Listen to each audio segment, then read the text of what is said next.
Tired of ads barging into your favorite news podcasts? Good news. Ad-free listening on Amazon Music is included with your Prime membership. Just head to amazon.com/ad-free news podcasts to catch up on the latest episodes without the ads.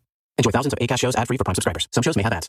Hey, I'm Ryan Reynolds. At Mint Mobile, we like to do the opposite of what Big Wireless does. They charge you a lot. We charge you a little. So naturally, when they announced they'd be raising their prices due to inflation, we decided to deflate our prices due to not hating you. That's right. We're cutting the price of Mint Unlimited from $30 a month to just $15 a month. Give it a try at mintmobile.com/switch. $45 up front for 3 months plus taxes and fees. Promo rate for new customers for limited time. Unlimited more than 40 gigabytes per month. Slows full terms at mintmobile.com.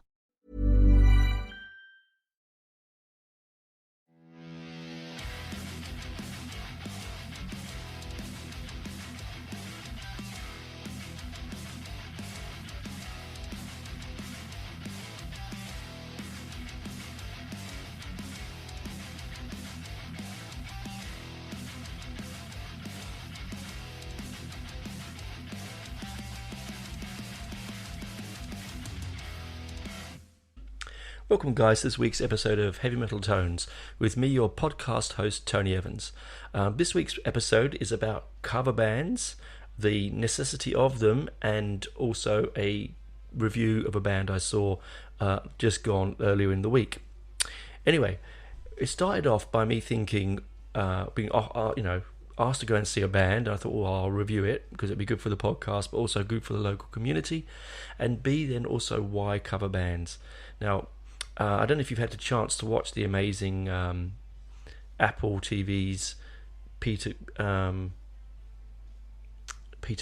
fuck! Gone blank. Oh, my brain's gone blank. The brain's gone blank. Peter of Lord of the Rings, Peter Jackson. See, old man brain went blank. Anyway, I'm not. Sorry, I'm in a funny mood today. Anyway, so watching the Peter Jackson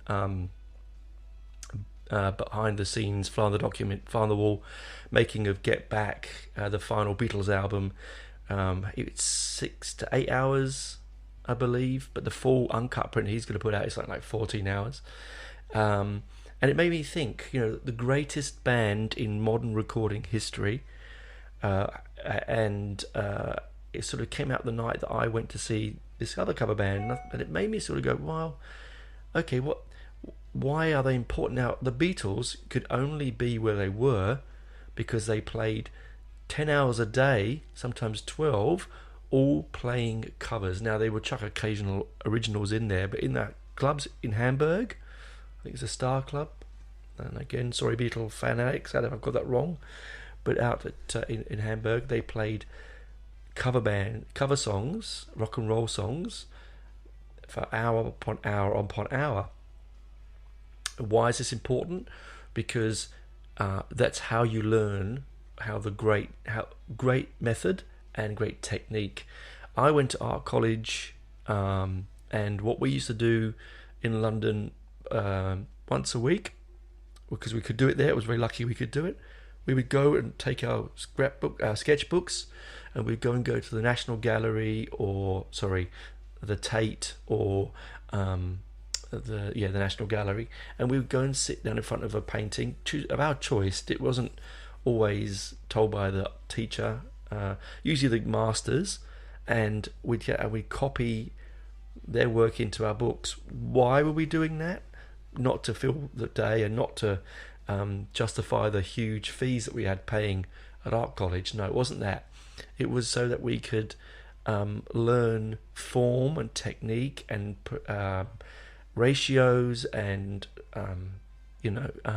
pencil techniques and color techniques and perspective, and after doing that for hour upon hour, when you get to actually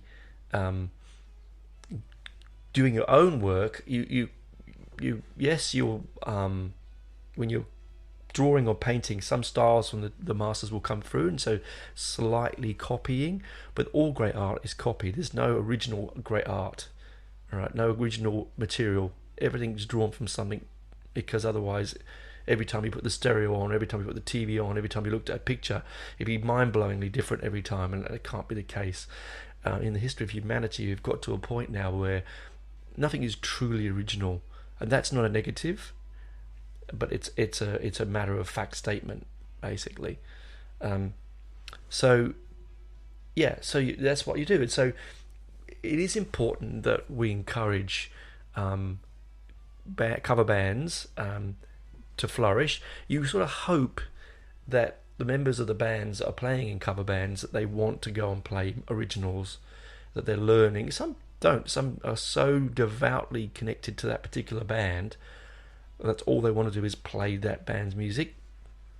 That I sort of have a problem with. I do and I don't, because there's some great cover bands out there that just do music that you really want to, like, you can't physically see anymore. So I can't see Genesis with Peter Gabriel do Lamb Lies Down on Broadway, but I can see a cover band like Musical Box do it, right? I won't be able to see Fish with Marillion do the first 4 or 5 albums. I can't see them do that, but there are cover bands out there that do. Same with Bon Jovi's and the AC/DC's, and out there are bands which, because of their age or where you are in the world, you can't see them. And if it's done really well, Pink Floyd's another one. Pink Floyd cover bands, some brilliant ones out there. You go, okay, brilliant. Like my friend John and his wife Alison have friends that are in a XTC cover band, and I really love XTC. Truly love the band, and sadly I'll never see them with the full lineup, because they haven't played live since the late 70s, early 80s, and they only record sporadically now. I didn't see the band because it was sort of the beginning of COVID when they played in Sydney, and it was on a work night and I couldn't go. By all intents and purposes, they were brilliant. They did a great version of Scissor Men, and of course the classics like Making Plans for Nigel and so on. I watched them on YouTube, and so I got to see them. Whenever they play again, I'm going to be there again. That's the truth. I saw with Benji a few years ago an Iron Maiden cover band, just at the beginning, right at the beginning of before everything locked down the first time, early March 2 years ago. Saw Aces High, which is a Sydney-based Iron Maiden cover band with a female front singer. Absolutely blow your mind. I've been a Maiden fan, as you know, by listening to this podcast for a long time, and it just took me to my happy place. Let's be honest, it really did. She's brilliant, the lead singer, absolutely amazing. I'd highly recommend, if you get a chance when they play, to see them. The bass player who played Steve Harris's parts, I said to him afterwards, you're so brave, because that's such a difficult person to cover. The two guitarists were brilliant. They played everything. Sadly, they were going to play again recently, but COVID kicked that in the nuts. And they were going to do some stuff that hadn't been played before. I was really looking forward to it. But the main thing is they did Rhyme in the Ancient Mariner, and if you do Rhyme in the Ancient Mariner well, you're always good in my books. Anyway, they're a brilliant band. If you get a chance to see them, I highly recommend them. As I said, so I paused there for a second because I had to go and get a drink. My throat was a bit dry. Anyway, I didn't even see the pause, did you? That's the magic of editing. Probably shouldn't have to say anything. But yes, so Aces High. Now, don't get it mixed up with the American one. It's the Aces High Australian tribute band with Son, as a lead singer. She's unbelievably gifted vocalist. Does really good justice to Bruce, and the rest of the band. As I said, the bass player does amazing. Both guitarists are amazing. Drummer is it's just in general a great package and a great night out. And where can you see 20 Iron Maiden songs played live for like $30? You just can't, can you? Not at that level anyway. So where I was, so my brain went, I had to go and check something, I had to get a drink, and my brain went into an old man mode and forgot what I was talking about. But yes, so cover bands, very, very important. If, as I said, I don't mind it if that's all they want, if that's their focus and what they do, and that's what they love, it's fine. Because, again, you can't get to see these bands some places anywhere. Like I said, the XTC and so on. But it's when the bands, when you look at a band that they just do bits and pieces music, that's when you think, are you growing musically? And most of the time they are. I'm going about to review a band in the second half of the show that clearly I'm growing musically, and I think are going to be really big one day, particularly on the Australian music scene. I really can't see how this band can't be. Anyway, I've had some real good times with good cover bands. I've had some really, really bad times with some bad cover bands. But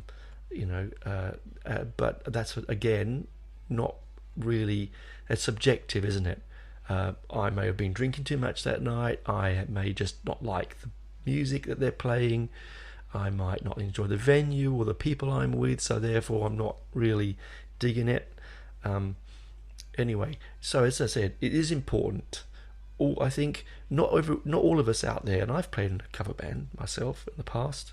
I played some Police numbers, which are very hard to play, I can tell you. Not easy, because Sting's bass lines are incredibly difficult and intricate, and how he plays those lines and sings, man, he's a genius, that man, I should say. Anyway, I think, yeah, you do. I'm rambling again. Sorry, guys. It's my notes. Russell. Yeah, I think we do need to have them, because not everyone is gifted to can just come out straight out the blocks, pick up a guitar, pick up drumsticks, pick up the keyboard, bass, vocals, whatever, and just suddenly do original material, because this doesn't happen. You look at the history of all great bands, they all would have played covers at one point or another, to get venues, because venues, this again, be truthful, venues, not so much now, because I think where the COVID has hit, that people want live music, and I don't think they're going to worry too much. But in the past, you could only really get a gig playing, say, Friday night or Saturday night, or Thursday night, sometimes midweek, where the usually in pubs, in small rooms at the back of pubs, the landlords aren't going to want you to play originals, because they're not going to draw the crowd. They want the Bon Jovis and the Guns N' Roses and the AC/DCs and the Blondies and the stuff that people know, because they're drinking. They want to keep them drinking, and they want them to be staying in the venue. And if it's music they know, they haven't got to think about it. They can sing along to it. They can have a good time. When it's original material, the only people who are going to be there really are fans of the band, and real sort of people who just want to sit there and quietly watch some music and not really care. But it doesn't happen that much. So pub owners and landlords, and venue owners, they're going to not take the risk unless it's you've got a history behind you. And so you play covers. You might chuck an original one here and there to the of the land or the publican, but most of the time, and to the crowd, but most of the time it's covers, and it's party basic music covers. And and I think that to some extent can be quite soul crushing for bands, particularly, I mean, let's be honest, creative people want to create, and if you're making music, you're creative. And I think if you just do covers, it can be a little bit depressing. I mean, my good friend John was in a covers band for years up in Newcastle. He had a band that he tells me of called, now I'm going to get this wrong, I'm sure, but it's I think it was Fire Alarm. But John, sorry if I've got it wrong, I apologise. But they're a band from Newcastle that played a lot of covers, a lot of Jethro Tull, a lot of they did Boston and all this sort of stuff. but that's what people wanted to hear. And I'm sure they grew from that. John particularly is very gifted musically, and I think that he would easily, if he sat down, wanted to create his own pieces of music, quite could do so. But he enjoyed playing covers because he loved the music that he was playing, and he got an audience to listen and watch. So there are benefits to it, but I think I always think that most cover bands do generally want to grow if they're doing just bits and pieces covers, not only fixated on one band, Anyway, I'm about to wrap up this half, and we'll go into the second half chatting about the band I saw on Thursday night. I'm going to pour myself a cup of tea. I'll be back in a minute. See you on the other side, guys. Hey guys, are you wanting to start in guitar? Are you already playing but got to the point where you can't go any further? Need some tuition? Wanted to go a little bit further and be that metal guitar god that you knew you could be? Well, you can go to www.metalguitaracademy.com.au. That's www.metalguitaracademy.com.au.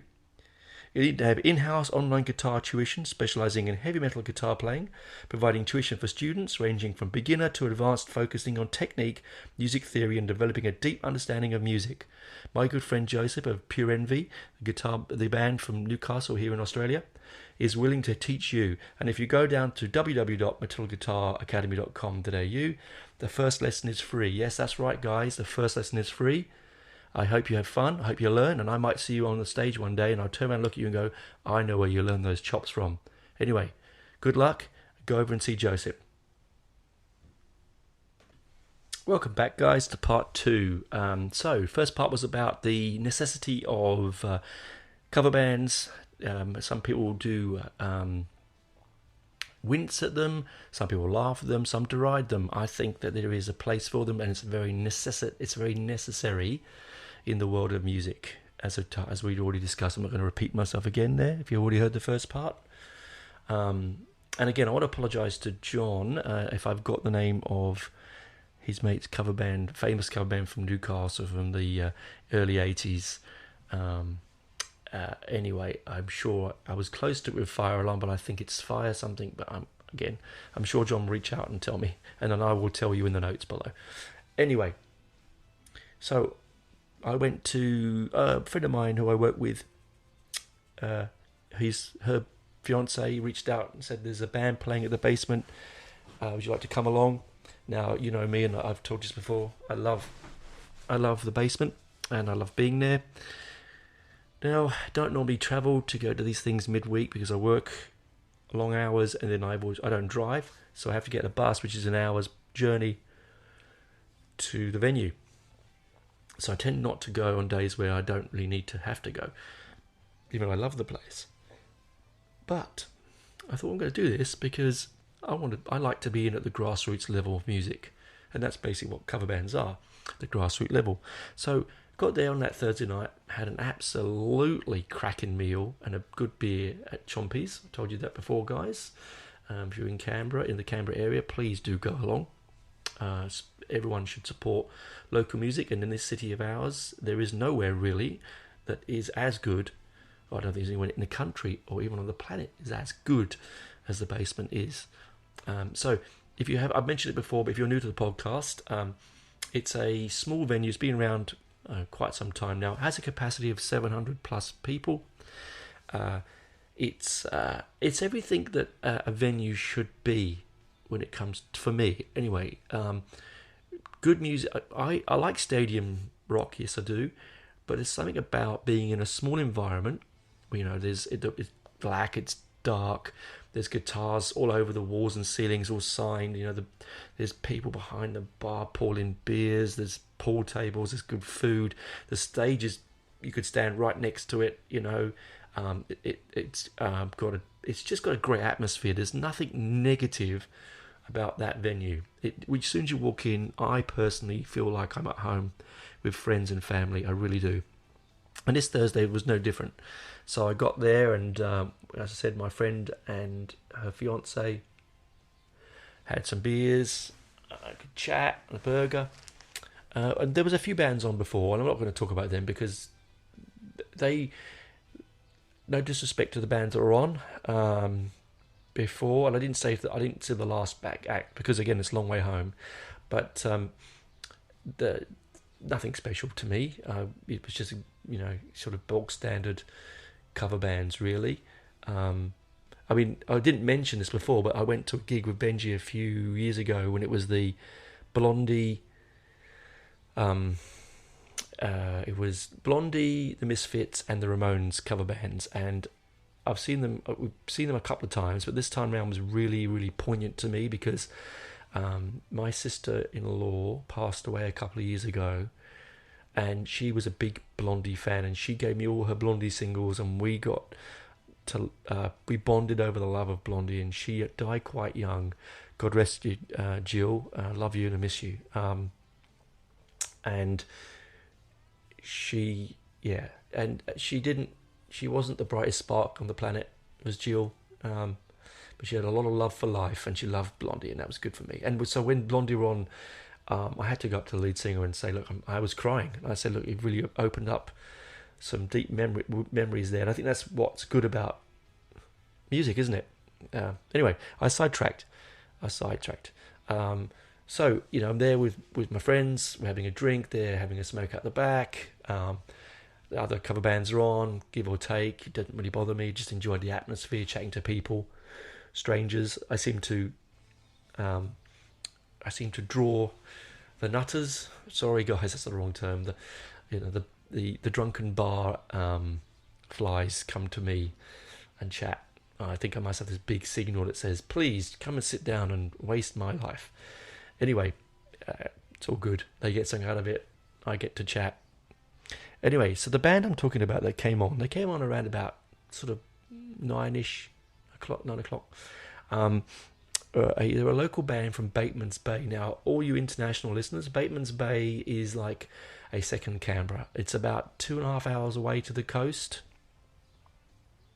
And it's sort of in between the major coasts. It's a bay basically, and a lot of Canberrans go there in summer to get away from the city.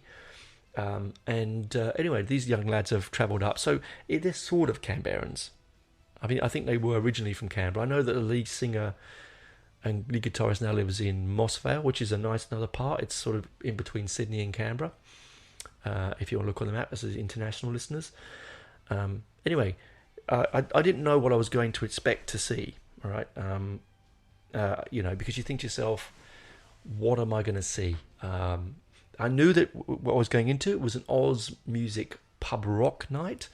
Now, those international listeners that don't know much about Oz pub rock, it has a very deep rooted in the DNA and psyche of Australian rock music listeners, and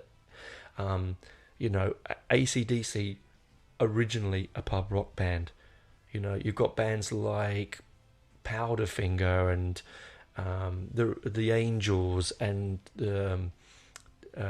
Rose Tattoo and the Saints, even though they're a punk band, essentially are a pub rock band. There's a lot of them out there. Grin Spoon and all these, they all started in pub rocks, and it's what is a pub rock band? I ask you, crying, Tony, what's a pub rock band? Well, I'll explain it to you. Thank you, strange listener in the corner. Okay, so I grew up in the UK listening to and watching English pub rock bands, and they were basically your Dr. Feelgoods. And hold that note when I say Dr. Feelgood, because this is gonna come back to you from there. Dr. Feelgood, and that's one off the top of my head, but anyway. So pub rock bands are bands that start off with covers, then play originals, play in small pubs in Australia. And if anyone's not been to Australia, Australian pubs are not like any pub elsewhere in the world. They're not wooden lined, open fired European pubs where you go to socialise, have a beer and keep warm because there's not much else to do in the evening. Australian pubs are slightly different. They're raucous, they're The old story about them all being tiled so that the pub landlord can hose out the vomit and the beer at the end of the night is not untrue in some parts of the country. They can be very rowdy. They can be, and it's where I think where real rock and roll sits. It's a beautiful spot. It's that wonderful moment between from the birth of a band to its antithesis, its genesis, right to the top, is that pub rock moment.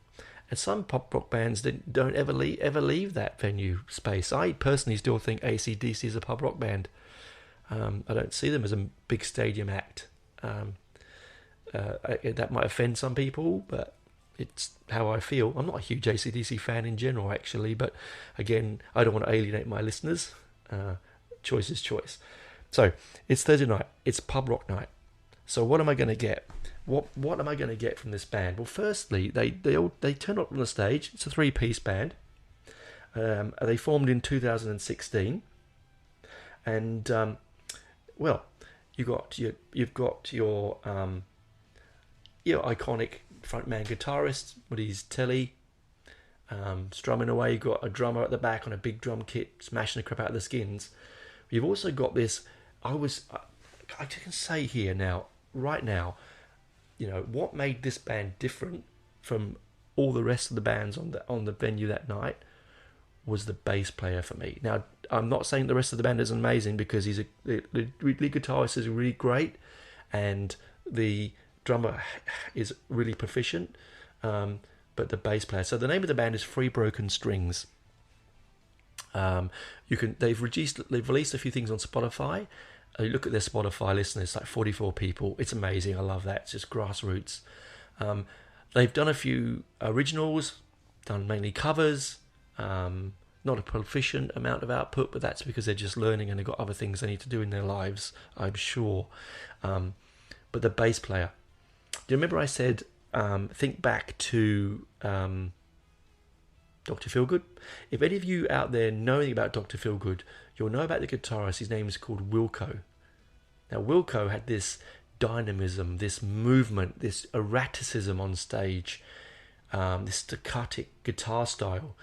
Now, the bass player, and I'm going to get the names in a second, he just did not stop from the moment the guitar hit the first note to the moment that the skins rumbled into a silence on the drum kit and the cymbals crashed to infinity. It was just moved.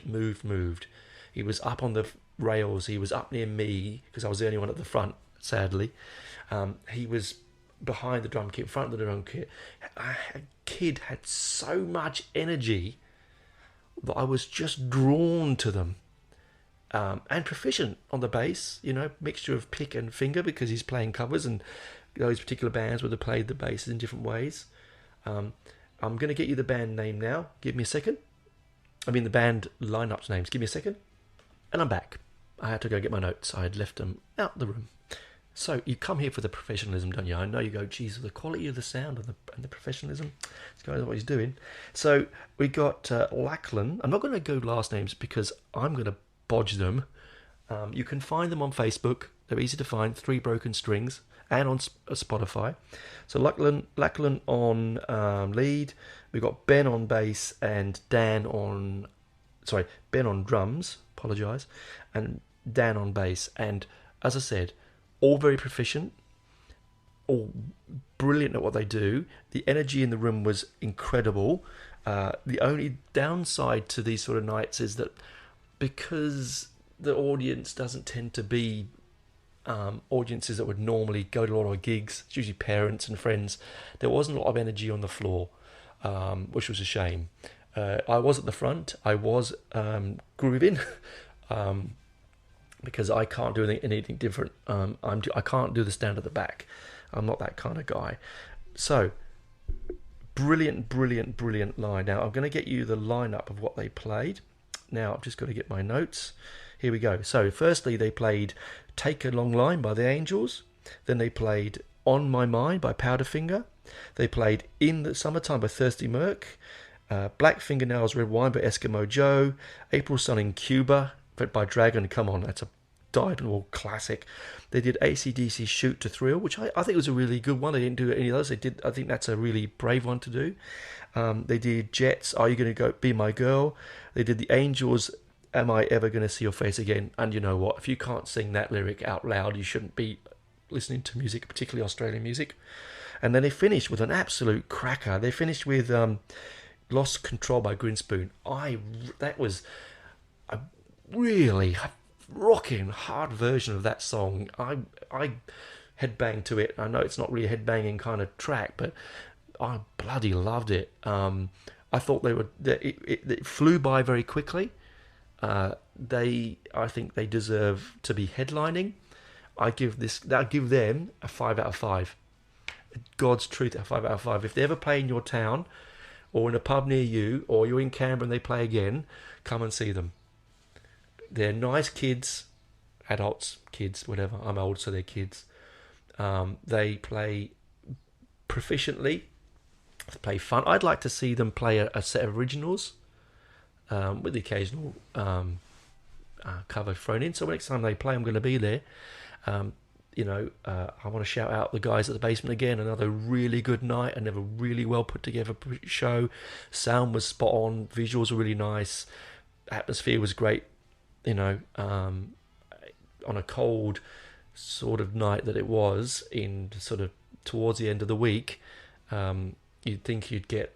I mean, I would hope that in the future, if anyone's listening to this and they do go and see it, that it gets a bigger audience. But yeah, brilliant. It was just fun from beginning to end. I even liked up, Ben cocked up a bit on the drums, and it wasn't like, oh God, they just had fun and carried on. I thought that Lachlan really knew how to hold an audience. What audience was there? He could hold. He held me, and I just couldn't wait for each different track to come on. Towards the end, I did grab my friends who were standing in the back having drinks and got them to the front for the Grinspoon track, and had a bit of a jive and a groove. Old man words, jive and groove. What am I talking about? Come on. Anyway, so really, 5 out of 5 for Free Broken Strings. Brilliant name, by the way. Love the name. They've only got 45 listens on Spotify. Come on, guys, let's get this up past 1,000. Let's do something good for them. So if you're overseas and you want to listen to something and you're just a bit bored or just not sure, come on. Just click on it, have a listen. What can it harm? It can't hurt you. You've already come this far with me on the podcast, haven't you? So if you trust me, take them a listen. And you'll really enjoy it, I think. It's a good mixture of punk and rock and just general rock and roll. It's not heavy by any means. It's not a heavy metal, but I don't think you need to be that heavy to really enjoy it. It's just rock and roll, and these guys have the spirit of rock and roll. So next time you're looking at a venue and think, oh, it's just a cover band, mate, take the punt, pay the $5 or the $10. This was $15 ticket. What a good bargain that was. Keep some money in the local community, keep it in the band, keep it in behind the bar. And keep these venues open. I mean, they've got good merch as well. I mean, you're good a sign of a band that has merch. That's really good. So you can go to their website that is there. I will put it in the links below. And you can buy some of their merch. It will keep the band going. Oh, another little side note. So I jumped on the bus. I'm wearing my Venom shirt. And, I got the last bus home. And the bus driver shouts out, oh, Venom, hey. So I moved to the front of the bus and we're chatting. It turns out that he also plays with Free Broken Strings occasionally. And get this, he's a Marillion fan. You know what? That absolutely made my night. He mentioned Clutching at Straws, and I felt 25 feet taller than I am now. Because when I first came to Australia in 97, I really felt like I'd come to a cultural black spot because no one knew who they were. Now, I'm going to talk about, if I can get Marillion into every episode, I will. And I'm going to, because it's my show. And so I just felt just amazing. We chatted about modern metal and progressive rock, and it made the journey back home so much quicker. So guys, I never got his name. So guys in the band, if you know who it was, he was driving the R4, from Belconnen to Tuggeranong that night. Reach out and let me know, because he was such a nice guy. I was really impressed by him, and I was just impressed by the whole night. So anyway, that's me for this week. Next week I'm still going to think about what I'm doing, but the following week will be, as I mentioned before, 7 dates of Noel. So 7 episodes from the 20th to the 27th, with 10 minutes each episode. And what they're going to be is a bit of a mystery. I sort of know what I'm going to talk about. I think it's going to be something you're going to enjoy. It will come on a journey with me anyway. And we'll see you then. I hope you've enjoyed the show. Keep safe. Please do like and subscribe to the show. Please review it. It helps on whatever podcast you're on. Please, even the most simple review would be good. It just helps my algorithm. It doesn't have to be worded, even if it's just stars. Even if it's bad, I don't really mind, man. It's just all feedback is good feedback. I've enjoyed doing the show this year. I'm glad you've enjoyed listening. I've had some good numbers, some interesting numbers. I'm glad you enjoyed having Benji on last week. He will be on again in a few weeks' time in the new year. And I think the episode is going to be about Ghost, actually. So hold on tight for that one, because that's going to be a bumpy ride. Anyway, see you next week. Chat with him. Bye, guys.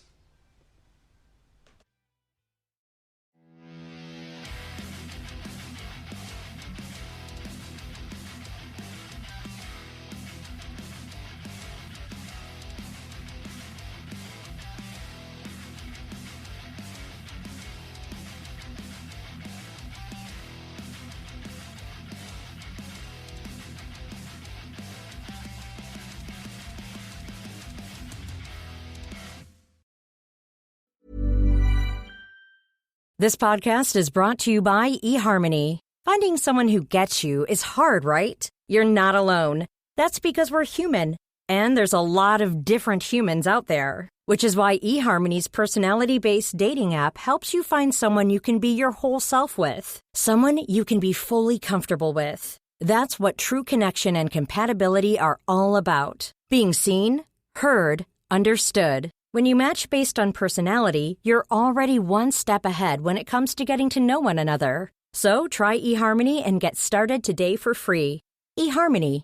Get who gets you. Get the best workout with the best-kept secret in fitness. Hydro, the state-of-the-art at-home rower. Hydro engages 86% of your muscles, delivering the ultimate full-body workout in just 20 minutes. From advanced to beginner, Hydro has over 4,000 classes that are shot all over the world and are taught by Olympians and world-class athletes. For a 30-day risk-free trial with free standard shipping, go to Hydro.com and use code ROW500 to save up to $500. That's HYDROW.com, code ROW500. Tired of ads barging into your favorite news podcasts? Good news. Ad-free listening on Amazon Music is included with your Prime membership. Just head to Amazon.com/ad-free news podcasts to catch up on the latest episodes without the ads. Enjoy thousands of Acast shows ad-free for Prime subscribers. Some shows may have ads.